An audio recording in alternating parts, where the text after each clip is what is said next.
What's up, guys? Today we're going to be looking at the Hasbro Pulse exclusive animated Doc Ock and Aunt May 2-pack. Let's take a quick look at this box. For the top of the box, there is a Spider-Man logo. For the front of the box, there's a second Spider-Man logo, and there is Doc Ock and Aunt May.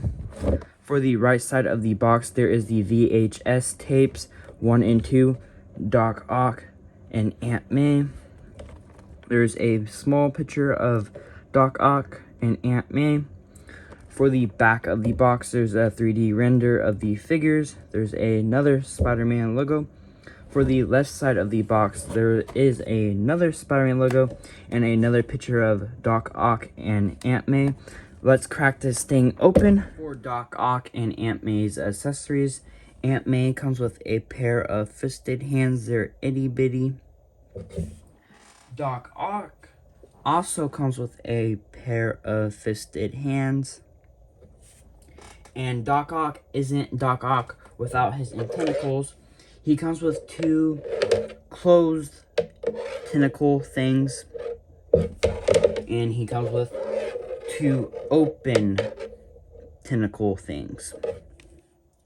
Let's try to port these into Doc Ock. I have heard that they're hard, and I've also heard that they don't go in as well. So let's see if I can do this on camera. I'm gonna try to.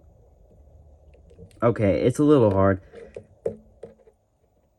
Ugh, it's not in all the way. Come on. It's definitely hard for sure. Can I get it in one of these other ones? Alright, I'll be back after I get them on. Doc Ock with his tentacles on. These suckers were definitely hard to put on. I had to put some W40 on these bad boys, just playing. On a serious note though, these were hard to put on. Had to force them in a little. I like how the tentacles match the back thing. I like how they have a silver look to them, but they also have that blue tint to them. I like that a lot. And I am so happy that we finally got bendy wire tentacles on a Doc Ock figure. But let's take a closer look at Doc Ock. First impressions on the animated Doc Ock series head sculpt. I freaking love it, dude. Couldn't ask for a better job. Hasbro freaking killed it. I like how the bowl cut has that floofiness look to it, accurate to the TV show. I like the purple color that they chose for the self-shading on the sunglasses. That looks good, other than that little spot on the self-shading. Looks like it's rubbed off a little. The paint application on the lips is not the best. Could be better, but oh well. For this yellow armored piece, the orange paint looks good. For the stomach area, there is line work that continues all the way down the crotch area, all the way down the leg area.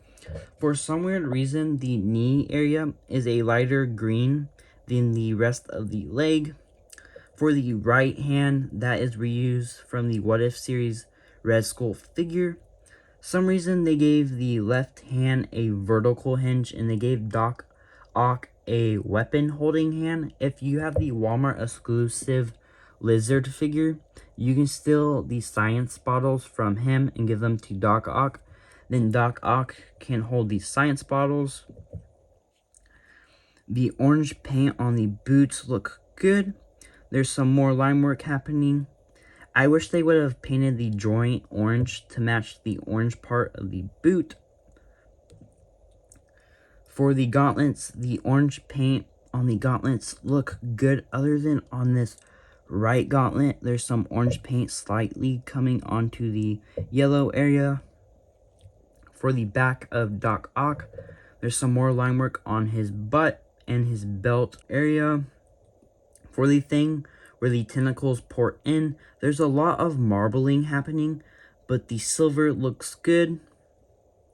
For the bottom of his feet, he does have peg holes, and that is it for looking at Doc Ock. For Doc Ock's articulation, he looks that far down, looks that far up, lots of head tilt, basic head 360, the neck has a swivel. On my Doc Ock figure, the shoulder joint is a little stiff, so I don't feel like breaking it by forcing it.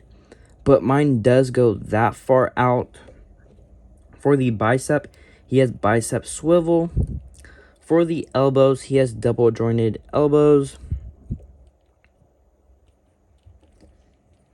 For the right hand, it is a regular Marvel Legends hinge, so it goes that far out, goes that far in, has hand swivel. For the left hinge, it is a vertical hinge, so it goes that far forward, goes that far back, has hand swivel. For the waist, he has waist swivel.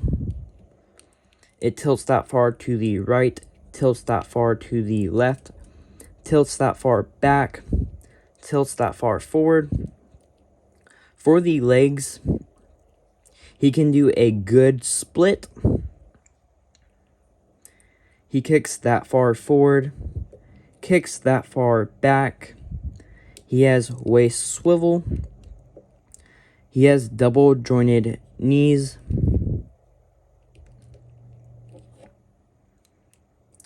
For the boots, I don't know why they didn't add boot swivel. This would have been the perfect figure to add boot swivel. For his feet, they go that far down. They go that far up. His feet goes side to side, and that is it for Doc Ock's articulation. Starting it off with Aunt May's head sculpt, the paint applications look awesome other than this right eye. It's not as good as the left eye. I like how they threw in a bunch of wrinkles, especially under the eyes. And I like how they threw in that comic book look, but they also threw in that realistic look. For the hair, there's some highlights throughout it.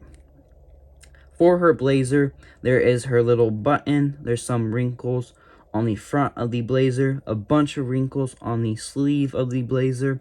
Her arms are pinless. They are single jointed. I wish they were double jointed, but I don't mind these single jointed elbows. For her tie, I like how the purple looks. I like the color of purple that they've chosen for the tie. It's a little brighter than her skirt. I wish they would have put in some wrinkles on the skirt. Aunt May's knees are not pinless. I wish they were pinless, but you don't see them anyways when you have her on the shelf, so it doesn't really matter to me. For her heels, they match her skirt. She has peg holes at the bottom of her heels. For the back of her blazer, there's some more wrinkles, and that is it for looking at Aunt May. For Aunt May's articulation, she doesn't look up any. She looks pretty far down. She has lots of head tilt. Her head does a 360. For the arms, they go pretty far out. That's pretty dang good. She doesn't have bicep swivel, but she does have elbow swivel. For the elbows, they are single jointed. For the hands, she has hand swivel. Hands go that far out. They go that far in. Her arms do a 360. She doesn't have ab crunch, but she does have waist swivel. I won't be doing articulation for the knees because those make me nervous. They're somewhat stiff, and because of the skirt, you kind of have to go against the knee and like push it. So I don't want to force it. But for her feet do a 360.